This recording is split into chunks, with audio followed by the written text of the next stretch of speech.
ukuvuga ngo rero abanyamerika niyo bashoboye gutanga ibitambo byinshi kuri Satani bazahabwa ubutware kurenza Djibouti n'urugero ntanze. Ntabwo bajya imbere y'Uwiteka ngo batange ibitambo basaba. Ibitambo Uwiteka basaba rero nibi. Tubonye ko gusenga ibigirwamana ari imwe mu nzira ikurura umuvumo ku nyokomuntu. Niba ubuzima bwawe burimo akaga, subira inyuma ugende ugenzura umuryango wawe.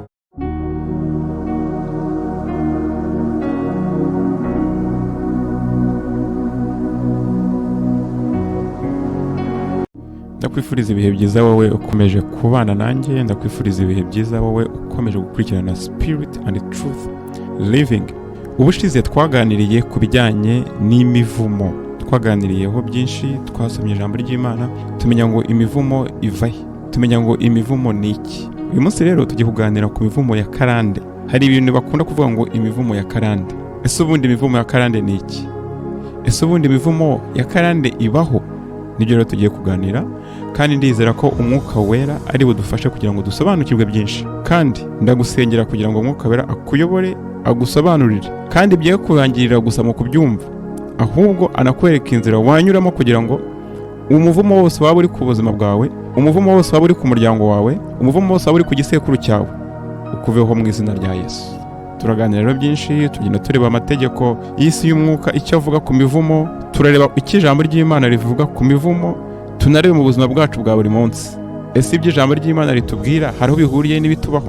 Uyu munsi ushobora kuba ufite ubuzima burimo ibibazo, urireba ugasanga ntacyo ukora ngo gikunde, yewe niyo ugerageje kugira icyo ukora ugera hahandi neza witeze umusaruro, ibintu byose bigasubirira idubi, ibintu byose bigasenyuka. Utangira umushinga rwose utangiye neza, ukawugezamo hagati, ukagira icyizere ko umushinga uzagenda neza, wagera hahandi utangiye kubona inyungu, ukajya kumva wabundi wagukoreraga yakwibye, kandi ukabona birisubiramo. Uyu munsi birabaye, ejo birabaye, n'ubundi birabaye. Wareba abavandimwe bawe nabo ugasanga nuko, wareba ababyeyi bawe nabo ugasanga nuko. Aho ngaho haba hari umuvumo byihishe inyuma. Ababyeyi bawe urushako ni ibibazo, abana muvukana ntibahuje ba nyina. Papa wawe yabyaye umwana aha, aho yageraga hose yabyaraga y'umwana. Nawe urugo rwaranze, nawe urasimburanya abagore nk'usimburanya imyenda, cyangwa urasimburanya abagabo nk'usimburanya imyenda. Menya ngo hari umuvumo wihishaho inyuma ku buzima bwawe. Indwara zo mu muryango, urwaye diabete cyangwa se urwaye n'indi ndwara runaka, indwara zabaye nyinshi, ariko wareba no mu gisekuru cyawe ugasanga iyo ndwara yakomeje kuba karande, ngo ni indwara idakira, indwara yababayeho akarande, indwara yababayeho indangamuntu. Nshuti yanjye, uwo ni umuvumo. Itegeko rero rya mbere ry'isi y'umwuka niryo ngiye guheraho. Itegeko rya mbere ry'isi y'umwuka nuko isi y'umwuka ntabwo ireba umuntu ku giti cye. Nimvuga isi y'umwuka, ujye ureba ku ruhande rw'Imana, unabyumve kandi ku ruhande rwa Satani. Ntabwo Imana ikureba ku isi nkayo wenyine, wapi. Niyo mpamvu Imana yaremye umuntu umwe witwa Adamu, n'umugore we imukura mu rubavu rwe. Nuko yari izi yuko umuntu wese izajya imurebera muri Adamu. Rero iyo Imana ikureba, iyo Imana ishaka kureba ibyawe, ireba umuryango wawe. Niko isi y'umwuka ivuga. Ni ukuvuga ngo ibyiza igisekuru cyawe cyakoze bigufiteho ingaruka, n'ibibi igisekuru cyawe cyakoze bigufiteho izindi ngaruka, zishobora kuba nziza cyangwa mbi bitewe n'ibyo bakoze nyine. Na Satani kandi nawe nuko, niba yaragiranye amasezerano n'imiryango yawe, niba yaragiranye amasezerano n'abasekuruza bawe, ntago birangiriye kuri bo. Ubwo mwese arabarebera muri ayo masezerano abasekuruza banyu bakoze, mwese arabarebera muri ibyo abasekuruza banyu banyuzemo. Iryo ni itegeko rya mbere ry'isi y'umwuka nkubwiye uyu munsi wa none. Niba utarurize urimenye, nujya no kugira icyo ukora umenye icyo ugiye gukora ntago kizagira ingaruka kuri wowe gusa, kizagira ingaruka ku bari mu gisekuru cyawe bakiriho, kandi kizagira n'ingaruka ku bazagukomokaho. Uyu munsi hari biri kukubaho atari uko byose babyikururiye, ahubwo ari uko imiryango yawe yayigusigiye nk'umurage. Nk'uko umubyeyi akuraga imitungo, akuraga imigisha, akanakuraga imivumo, ariko nakumenyesha ko Uwiteka yateguye uburyo abana bakira imivumo ababyeyi babo babakururiye. Nibyo tugiye kureba uyu munsi wa none. Iyi tegeko rya kabiri ngiye kukugezaho ryo mu isi y'umwuka, nuko umuvumo udafite impamvu ntufata. Imigani 26:2. Uwo muvumo udafite impamvu, umuvumo udafite irembo, umuvumo udafite icyo ushingiyeho ntagufata. Niwumva umuvumo uwumve nk'imbaraga zizenguruka zishakisha aho zifata. Ni ukuvuga ngo ni imbaraga z'umwijima zigambiriye kuburizamo imigisha yawe, ni imbaraga z'umwijima zigambiriye kugushyira mu bibazo, ni imbaraga z'umwijima zigambiriye kugushyira mu byago, ni imbaraga z'umwijima zigambiriye kuvuguruza amasezerano Uwiteka yaguhaye, ni imbaraga z'umwijima zigambiriye kuburizamo ibyo n'Uwiteka yakuremanye. Ni ukuvuga ngo buri muntu wese Imana imurema yamwanditseho igitabo cy'uko ubuzima bwe buzakurikirana. Icyo gitabo kirimo imigisha, ntabwo Uwiteka atanga imivumo, ahubwo imivumo umuntu arayikururira kuko atubahirije ijambo ry'Imana, kubera ko atubahirije icyo Uwiteka amusaba gukora. Ngayo nguko Satani rero ashyiraho umuvumo kugira ngo uwo muvumo ube urukuta ruburizamo ya migambi umuntu Imana yamuremanye. Itegeko rya gatatu ryo mu isi y'umwuka ni uko ijambo ry'Imana Bibiliya ari ryo tegeko nshinga, by'umwihariko amategeko 10 y'Imana. Ari amategeko 10 y'Imana mureba nizo ngingo nkuru zigize itegeko nshinga riyoboye isi y'umwuka. Vango abo ku ruhande rwa Kristo iryo tegeko nshinga baryumva kubi, bararyubahiriza, rirabayobora, rirabagenga. N'ikimenyimenyi isi n'ijuru bizahindurwa bishya, niko ijambo ry'Imana ritubwira. Ariko ijambo ry'Imana nta nyuguti n'imwe izava. Satani rero n'abambari be ntago bubahiriza itegeko nshinga ry'Uwiteka, ahubwo bo baritunze nk'intwaro yo kurwanisha abana b'Imana, kubera ko bazi neza ko umuntu wese utubahirije itegeko nshinga ry'Uwiteka, ubwo ndavuga ijambo ry'Imana, haba hari ibihano bimugenewe. Satani rero ababyumva kubi ahita akoresha bya bihano bikugenewe akabigusabira. Satani rero ni umushinjacyaha, he is a prosecutor.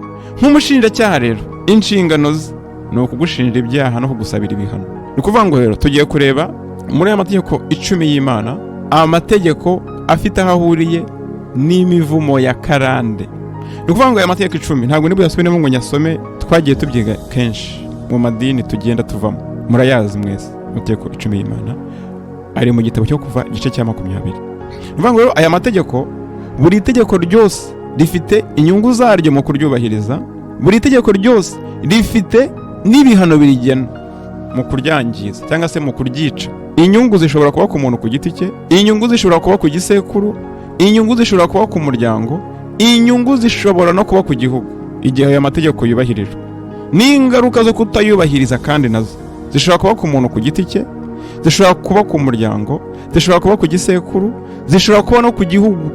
Yes, hari ibihugu uyu munsi wa none bigendana imivumo, kubera ko igihugu kigira ubugingo. Abantu benshi ntabwo babizi. Umuntu agira ubugingo, umuryango ukagira ubugingo, igisekuru kikagira ubugingo, n'igihugu kikagira ubugingo. Vuga ngo bwa bugingo bw'abatuye icyo gihugu aho buhurira, kuko bose bakomoka ku musekuruzo umwe, niyo mpamvu igihugu kigira ubugingo.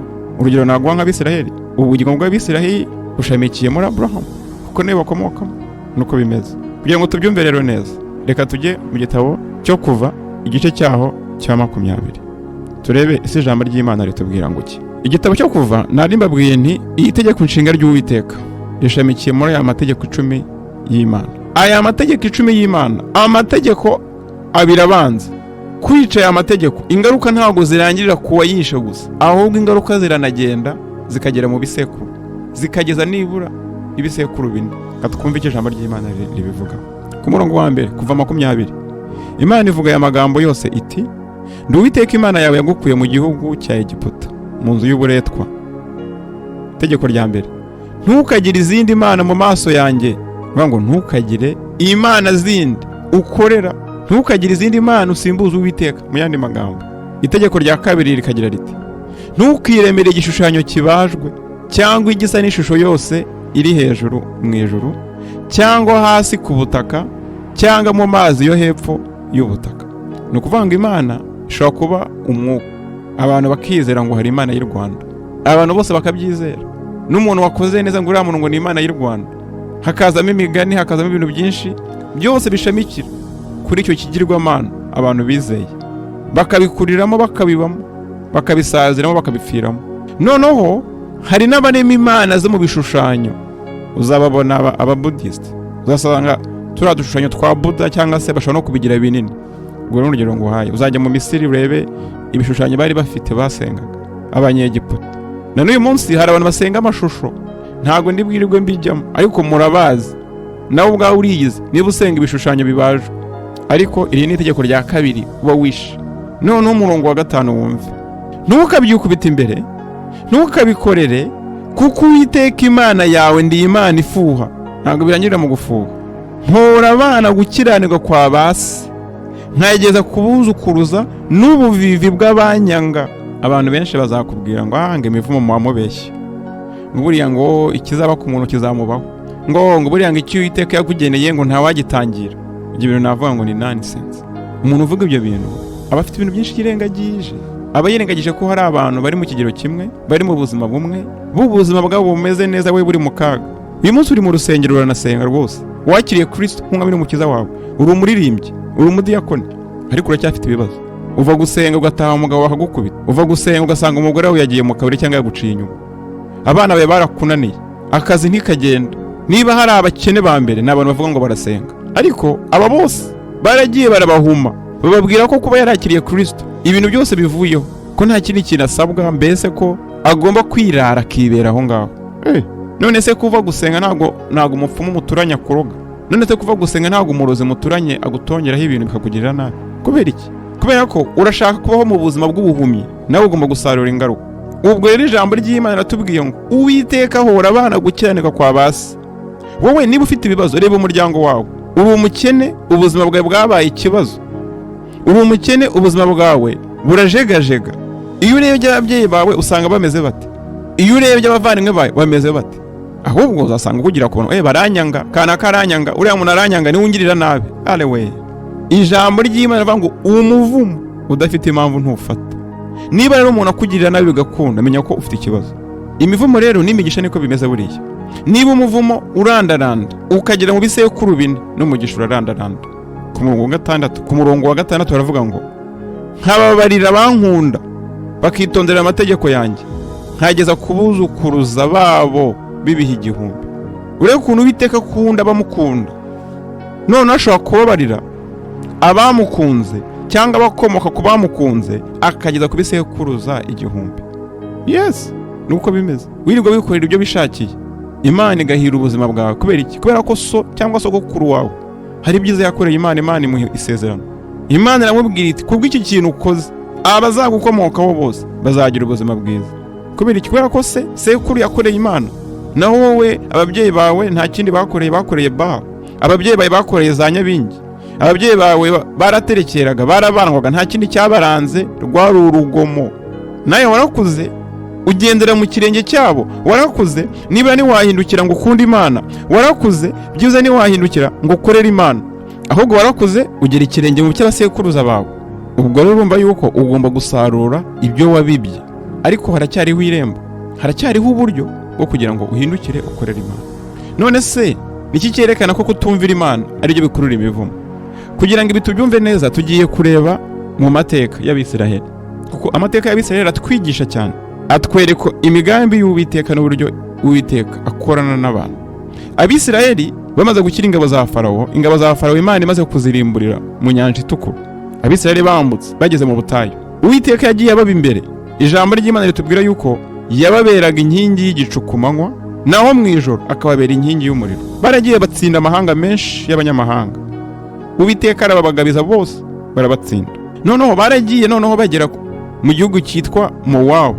Kugira ngo nkwibutse neza, iki gihugu cy'Imowabu cyari igihugu cy'abuzukuru b'umugabo witwa Loti. Uyu Loti rero yari yaragiranye isezerano n'Uwiteka. Imana imubwira ko ubwoko bwe izabuha umugisha, izabutuza, ntawe uzabukoraho. Uwiteka rero ari guha amabwiriza Abisiraheli, yarababwiye ati ntimukore ku gihugu cyitwa Mowabu, ntimukore ku myaka yabo, ntimukore ku kintu cyabo, mutambuke mukomeze bo mubihorere. Mu gihe ahandi aho banyuraga bamenaguraga ibiti n'amabuye, ariko Uwiteka arabihanangiriza, arababwira ati ab'Imowabu apana ntimukoreho. Ubwo rero baragenda, bahageze barananirwa, bagandukira mu butayu bwaho. Hano mu butayu barimo baruhuka, hari umwami rero wari uhayoboye witwaga Balaki. Ababonye yumvishe n'inkuru yabo y'ukuntu batsinze amahanga bagiye banyuraho, umwami ashya ubwoba, aratitira ati aba bantu baje kunkura ku ngoma tu, aba bantu baje kundimbura tu. Balaki yirebye, arebye ingabo ze, arebye abantu be, abona ntabwo yatsimbura abo bantu, abona ntabwo yabishora aho ngo ajye kubarasa ngo bikunde. Aravuga ati aba bantu ngiye kubarwanya mu buryo bw'umwuka, ngiye kubarwanya mu buryo bw'umwuka. Yari asobanukiwe n'isi y'umwuka, yari asobanukiwe ko niba umuntu akurusha amaboko ugomba kumwataka unyuriye mu isi y'umwuka. kubera ko watsinzwe mu isi y'umwuka no mu isi y'ibigaragara aba yamaze gutsindwa kare. Ubwo rero uyu Balaki aragenda ashaka umugabo witwaga Balamu. Uyu mugabo witwa Balamu ni umugabo wari usobanukiwe cyane n'ikintu bita imivumo ndetse n'imigisha. Uwo yavumaga yaravumwaga, n'uwo yahaga umugisha yahabwaga umugisha. Bibiri twereka ko uyu mugabo yanavuganaga n'Imana, ariko uyu mugabo yari afite akabazo kamwe ko gukunda indamu. Yari afite impano ariko akagira ko gukunda amafaranga, gukunda indamu, gukunda iby'isi. Ubwo rero Balaki amutumaho intumwa aramubwira ati ugomba kugenda ukamvumira bari abantu kugira ngo mbashe kubatsinda. Umugabo ati se ko ngiye nkora ikintu nabwiye n'Uwiteka ugira ngo byankundira? Aranga abasubizayo. None wa mugabo Balaki ntiyashyirwa, ahubwo amwohereza intumwa zikomeye, amwohereza abantu bakomeye bo mu bwami bwe, amwohereza n'ibihembo biremereye biruta ibyo yari yohereje mbere. Umugabo rero abibonye ahatiriza Uwiteka kugeza igihe Uwiteka amwemereye kugenda. Ariko Uwiteka aramubwira ati ukora icyo nkubwiye, uvuga ijambo nkubwiye, ntuvuge ibyo bishakiye. Kuko Uwiteka yari yabanje kumubwira na mbere yuko bitakunda ko yavuma Abisiraheli, kuko bafite umugisha w'Uwiteka. Wa mugabo rero Balamu aragenda asanga Balaki, baragenda bazamura ibicaniro. Bahereye ku musozi wa mbere bazamuye ibicaniro. Iyi nkuru murayisanga mu Kubara igice cya 22 niho itangirira ugakomeza. Noneho bazamuye ibicaniro, noneho bazamuye igicaniro cya mbere batangiraho n'ibitambo by'amapfizi n'ibitambo by'intama. Umugabo noneho ajya kuvugana n'Uwiteka kugira ngo yumve ko Uwiteka yakishimira ibyo bitambo, noneho akabemerera kuvuma Abisiraheli. Noneho wumve icyo Uwiteka yavuze mu gitabo cyo Kubara igice cya 23 umurongo wa 19. Wumve Balamu noneho yatangiye guhanura, aho kuvuma yatangiye guhanura. Wumve uko yahanuye. Yaravuze ngo Imana si umuntu ngo ibeshye, kandi si umwana w'umuntu ngo yicuze. Ibyo yavuze no gukora ntizabikora, ibyavuye mu kanwa kayo no gusohoza ntizabisohoza. Dore nategetswe kubahesha umugisha, nawe yawubahaye simbasha kuwukura. Kubera iki bahaye umugisha rero?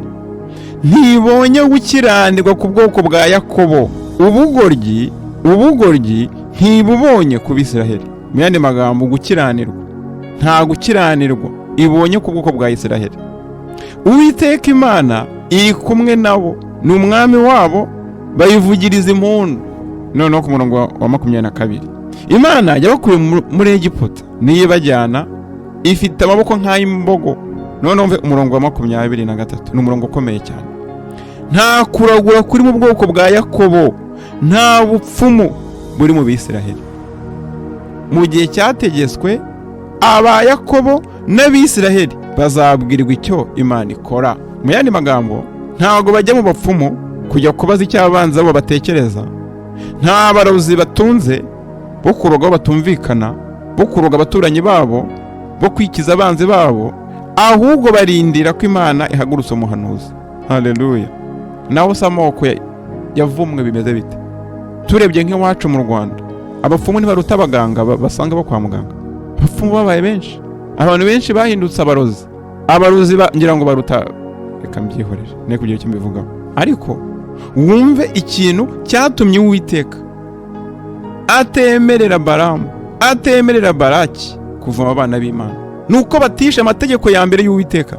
Ntibasenze izindi mana, ntibaraguje, ntibagiye mu bapfumu, ntibaraguje inyenyeri. Hari ibintu bita ngo ni horoscope. Horoscope ni ibingibi ku maradiyo babwira ngo wavutse mu kuhe kwezi, barangiza bakakubwira ngo ibizakubaho. Nshuti yanjye ni ubupfumu. Muri ukuntu ubupfumu bwafashe indi ntera. Hari ibintu bita ngo ni palm reading. Bakareba imirongo yo mu biganza, ngo abantu ngo mufite imirongo yo mu biganza ngo bizagenda gutya, ngo ubuzima bwanyu bumeze burya.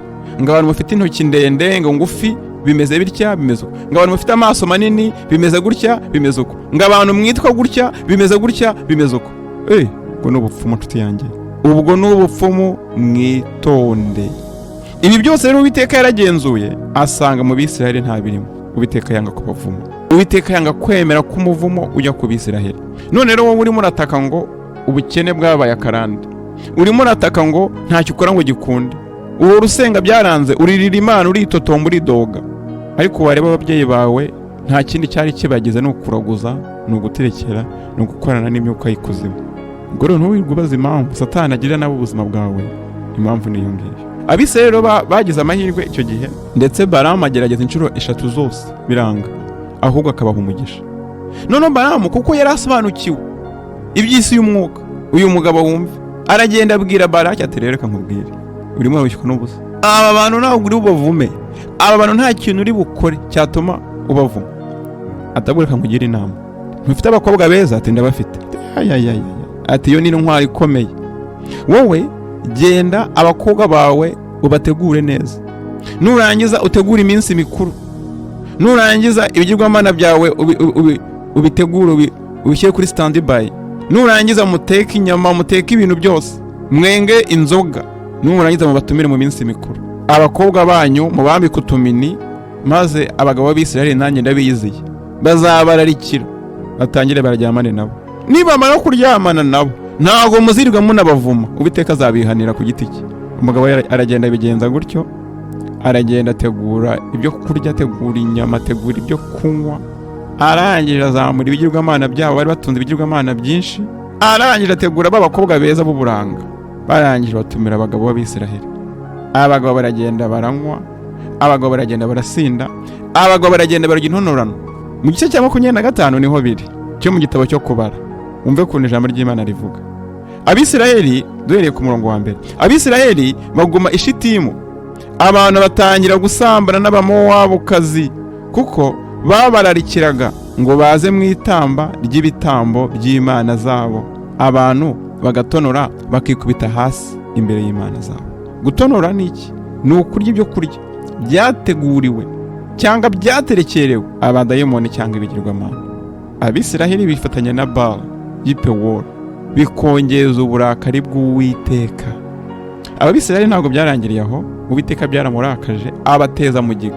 Hanimbutse abantu bangahe? Ku murongo wa 9, abishwe na mugigiyo bari inzove 2 n'ibihumbi 4. Hapfuye abantu 24,000 kubera gusenga ibigirwamana, gusangira n'ibigirwamana no kujya mu busambanyi bwaterekerewe abadayimoni. Ngibi ibintu birimbuye isi uyu munsi wa none: gusenga ibigirwamana, gusangira n'ibigirwamana, gusambana mu buryo bwateguriwe abadayimoni. Muvandimwe wowe ugenda urya aho ubonye, iri ni ibanga rindi ngiye kukumenera. Amwe mu masezerano asinyirwa mu isi y'umwijima bihera mu kukugaburira. Uwo wagutumiye ngo arakugaburira, uwo wagutumiye ngo ni mu munsi mukuru agutumiye, uwo wagutumiye ngo ni mu birori.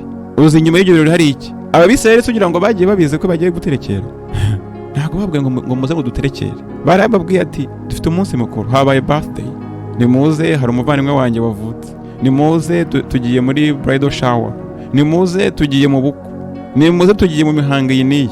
Nawe ukagenda ushoreye, ukagenda ukicara ukarya. Ni ukuvuga ngo ubu sinye isezerano n'ibyo bigirwamana. Uwo muntu wakugaburiye ntabwo uzi ibyo aterekera. Abantu bagenda babwira bagenzi babo ngo nsengerera. Uzagenda gusengerere rwose, ariko suzi Imana akora ari iyi nshuti yanjye. Iryo nibanga nari nkumeneye, ubwo amahitamo na yawe. Noneho urwo n'urugero rwa mbere. Wumve kuntu gusenga ibigirwamana, wumve kuntu gukorera izindi mana Abisirayeli bari bakomeje kuba mu burinzi bw'Uwiteka. Kwifata byarabananiye kugeza igihe barimbukiye. Uyu mugabo Balamu nawe ntabwo ibyo byabaye byiza, kuko Imana yamuhoye kuba yarayobeje, kuba yarashutse ubwoko bw'Imana akabushora mu busambanyi no mu bigirwamana. Nawe yararimbutse n'urubyaro n'abo mu nzu ya se. Uwiteka yaje kubarimbura nabo. None urundi rugero kugira ngo twumve cyane ibijyanye no gusenga ibigirwamana kuntu bigira ingaruka. Tuzi umwami ukomeye witwa Dawidi. Uyu mwami Dawidi yari afite umuhungu witwa Salomo. Dawidi yakoreye Imana we. Dawidi yubashye Imana. Yakoze byinshi bibi, yakoze byinshi byanduye, ariko umutima wa Dawidi ntabwo wigeze uva ku Mana ngo ujye ku zindi mana. Ntabwo wigeze uva ku Uwiteka ngo ujye ku bigirwamana n'izindi mana zikuzimu. Ahubwo noneho umuhungu we Salomo ageze mu zabukuru, ibyo byabaye bibi. Iyo usomye mu gitabo cy'urugambiro rw'abami, igice cyaho cya 11, niho ubona ibyabaye kuri Salomo. Ngiye gusomamo imirongo mike kuko nabo twasoma inkuru yose.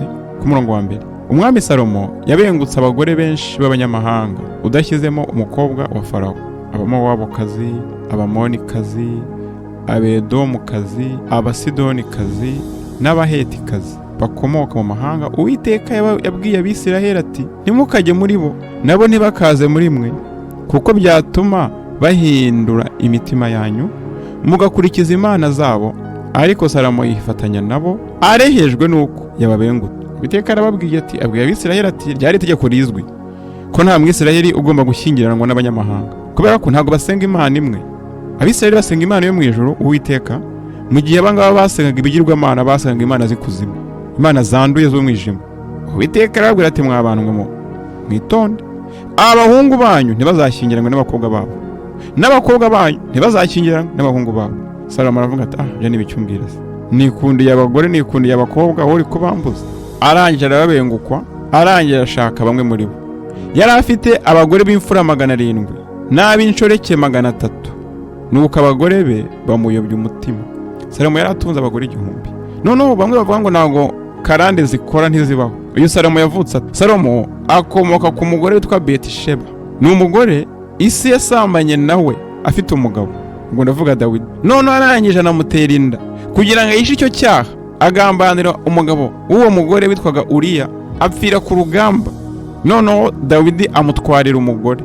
Urumva yuko guhura kwa nyina na se byahereye mu busambanyi, ntabwo byarangiriye aho, ahubwo n'umwana babyaye witwa Salomo, kuko urumva umwana wa mbere bari babyaye we yarapfuye, yabipfiriyemo muri ibyo byaha bakoze Dawidi na Betisheba. Ariko n'uvutse yitwa Salomo warazwe ubwami bwa se, umuvumo w'ubusambanyi waramukurikiranye, ashaka noneho abagore ahubwo barenze n'abo bose yashatse, ashaka abagore 1000. Abisirayeli noneho ntibanamunyuze, aragenda ashaka n'abanyamahanga basenga ibigirwamana. Umve ku murongo wa 4 ku noneho bibabaje, niho naringeze. Salomo amaze gusaza, abagore be bamutwara umutima, agakurikiza izindi mana, bigatuma umutima we utagitunganira Uwiteka Imana ye nk'uko uwase Dawidi wari umeze. Kuko Salomo yakurikiye Ashitoreti, imanakazi y'Abasidoni, na Milikomu ariyo kizira cy'Abamoni. Uko niko Salomo yakoze ibyangwa n'Uwiteka, ntiyayoboka Uwiteka rwose nka se Dawidi. Bukeye Salomo yubakira Kemoshi ingoro ku musozi werekeye i Yerusalemu. Kemoshi yari ikizira cy'Abamowabu, kandi iyindi yubakira Moleki, ikizira cy'Abamoni. Moleki ni cya kigirwamana nayo munsi kiracyaterekererwa abantu bakuramo inda, ntago bibabwira, ariko hari ahantu bakuramo abantu inda bagambiriye guterekera kino kigirwamana Moleki. Ikigirwamana cy'Abamoni ariko cyabaye cy'Abanyamerika n'abandi bizera mu gukuramo inda. Uko niko yakoreye abagore be bose b'abanyamahanga, bakajya bose imibavu bagatambira imana zabo. Nuko Uwiteka arakarira Salomo, kuko umutima we wahindutse akayoba Uwiteka Imana ya Isirayeli. Yari yaramubonekeye kabiri, ikamutegeka imwihanangiriza ko atazakurikira izindi mana, ariko ntiyumvira icyo Uwiteka yamutegetse. Icyo cyatumye Uwiteka abwira Salomo ati, kuko wakoze ibyo, ntiwitondere isezerano ryanjye n'amategeko yanjye nagutegetse, ni ukuri nzakunyaga ubwami bwawe mbugabize umugaragu wawe. Ni ukuvuga ngo Uwiteka bimaze kumubabaza, yashyizeho umuvumo ku ngoma ya Salomo. Aramubwira ati, ingoma yawe ntabwo uzongera kuyitunga nk'uko yari iri, ingoma yawe nyihaye abagaragu bawe. Ariko Uwiteka ashyiramo agakorozi, kuko Uwiteka ni umunyembabazi, kandi Uwiteka akomeza isezerano rye. Ako gakorozi yashyizemo rero nakaye. Aramubwira ati ku murongo wa 12, ariko kuko ngiriye so Dawidi abantu bavuga ngo ntabwo imigisha ikurikirana, sinzabikora ukiriho, ahubwo nzabunyaga umwana wawe. None se umwana wa Salomo yarakoze iki? Umwana wa Salomo ntarajya no ku ngoma, ntarakora n'icyaha runaka, ariko Imana ivuze ko izanyaga ubwami bwe. Imana iti, wowe yobora rwose nta kibazo, kuko Salomo yayoboye imyaka hafi 40. Atari ko wowe yobora nta kibazo, ariko umuhungu wawe azabiryozwa, kandi nawe nzamunyaga ubwami bwe bwose, ariko nzamugabanyirizaho umuryango umwe kubw'umugaragu wanjye Dawidi na Yerusalemu nitoranirije. Ni ukuvuga ngo rero uyu muvumo Imana yashyize kuri Salomo, bitewe n'uko Salomo yasenze ibigirwamana, watumye imiryango 12 ya Isiraheli igabanywamo ubwami bubiri. Hari ubwami bw'amajyaruguru burimo imiryango 10, hakaza n'ubwami bw'amajyepfo bwari bwiganjemo umuryango wa Yuda, ariko harimo n'abo mu muryango wa Benjamini. Abanyamini nibo bari bakeya, niyo mpamvu bakunda kuvuga ngo ni umuryango wa Yuda cyangwa se ni ingoma ya Yuda, bo bagasanga aho batababara cyane, ariko yari imiryango 2.